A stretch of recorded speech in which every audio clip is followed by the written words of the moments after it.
And since you brought it up, I'll go ahead and jump into it. Our three truths each week we definitely discuss. I mentioned before with our truths, my truth, I think 2 weeks ago, was saying how the Niners were top dogs, and it was them versus the field, and they continue to show just that, and definitely were impressive. As I start off with my truth, I'll say, looking at how they put their team together, it's just impressive with how they have this. They have a great historic defense. It seems like this year they have a line that's full of great pieces that make sure McCaffrey and Purdy are protecting that backfield, and the receivers to the tight end of George Kittle, the receivers of Ayuk and Debo. Like it very much is a complete team. And seeing how they crafted themselves, my truth this week is just that as much as QB is the most important position in sports, as much as that's the one that's the most heralded, it's the most valuable position each year and all that great stuff.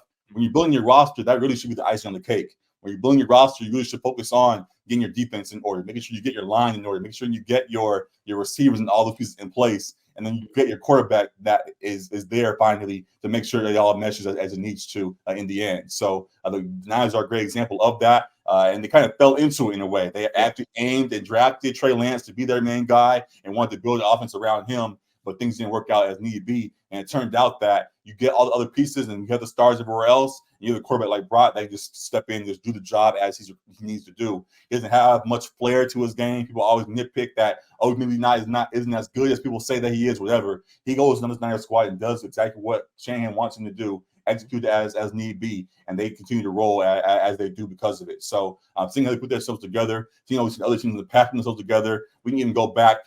People I've seen slightly talk about just maybe not full comparisons, but they talk about how this reminds them somewhat of how the Patriots put themselves together. The Patriots of the past era got that great historic defense for many years, had the pieces started to put around them, and then they found Tom Brady who fell in their lap, and he became who he became. And yes, from there they did kind of mold things and found just kind of threw any receiver in there. But that was because Tom's greatness. So it does kind of alter. Like when you have a guy that's a historic all-time great, Tom takes one of the best of, if not the best ever, you can kind of change the building blocks a little bit as need be. But for most teams, I believe that it's clear, especially in this era, it seems that the quarterback should be the icing on the cake, not the base of the formula for success. So interested to see how that plays out with the rest of the league. Again, another situation that has the all-time great quarterback, but was somewhat similar. The Chiefs were a team early on with a squad that had a pretty solid defense, had a decent offense, but clearly had a peak because of the quarterback they had there before. They had Alex Smith there. They had other guys before that they were trying to figure out and couldn't quite go over the hump.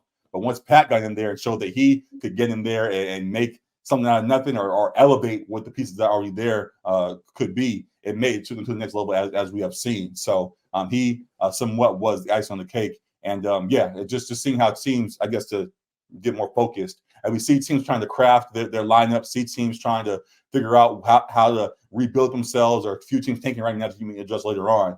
They shouldn't push too hard for a quarterback to be the savior of their team. They should work more so to crafting everything else and let the quarterback, whoever that needs to be, fall in line afterwards. So what do you think about that take?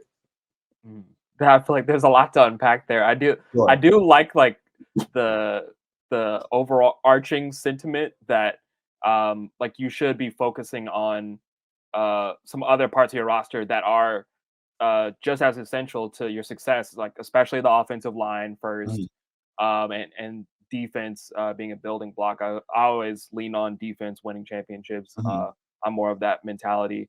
I do think there are some examples that you can point to even with this current NFL where I wouldn't say you could view the quarterback as just the icing on the cake. I think I'm not saying you don't value the quarterback in what you were stating, but I do think it is a high priority to have at the very least an average to above average quarterback, because you see a team like the New York Jets who has the infrastructure beyond the quarterback, but the quarterback is the one position that is holding them back.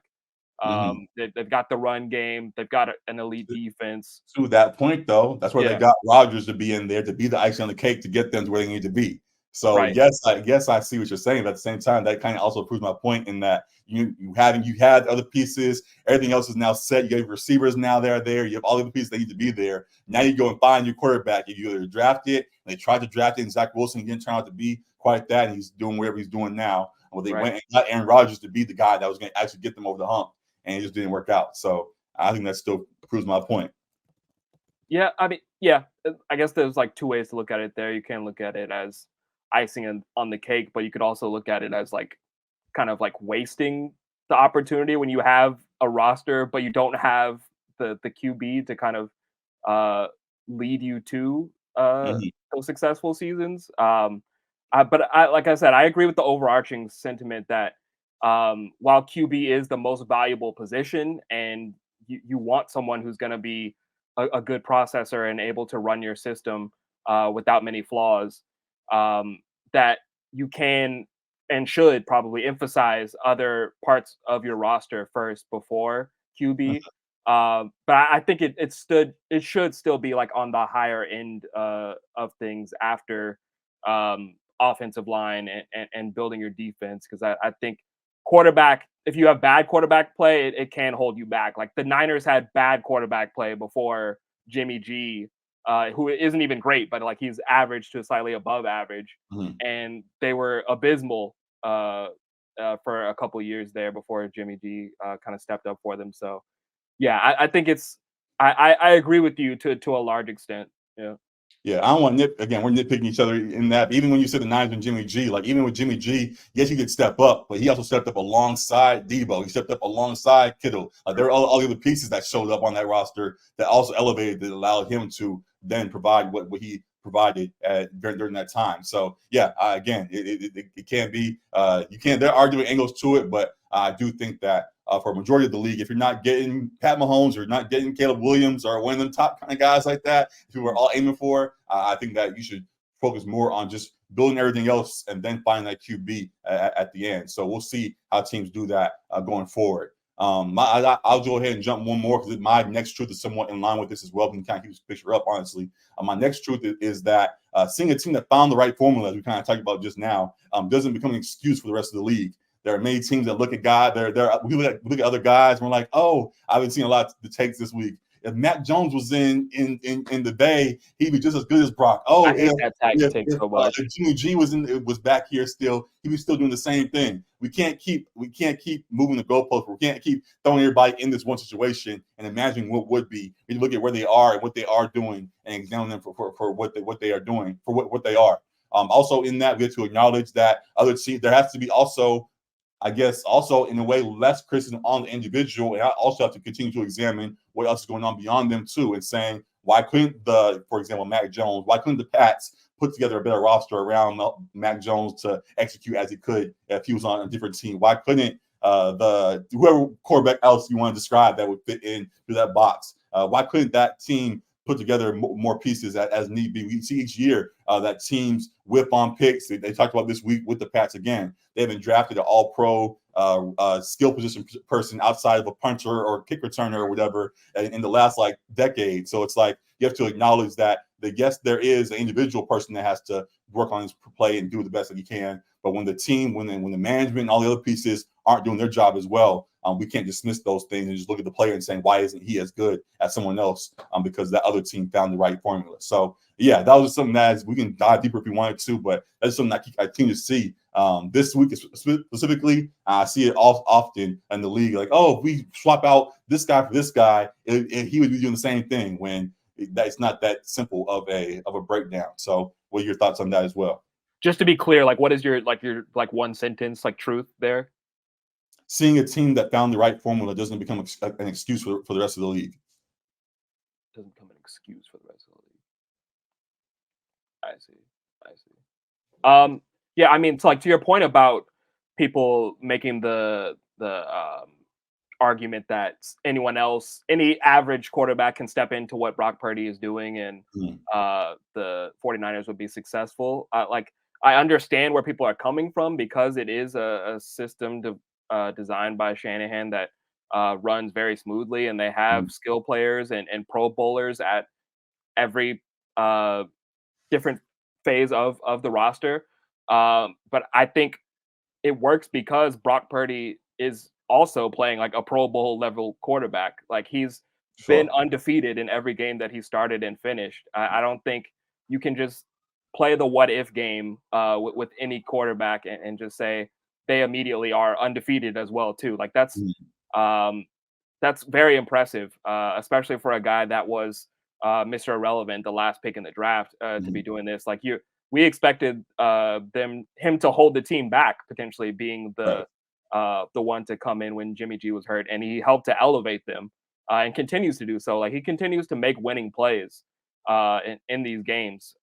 He's not just a placeholder; like he's helping to elevate them over the top. So yeah, like you can't like play that what if game in my mind. Like I don't think Mac Jones is a bad quarterback. I've said in the past, but to say that he immediately walks in is also undefeated. I don't know if you can say that as well too. So Correct. yeah, I'm with you there. Yeah, so we don't got to deep dive it too much. I think that statement is enough on its own, and you brought up another side of it that I agree with too. So we'll keep that there. And lastly, let me make sure I have this. Go ahead and go with your take as well.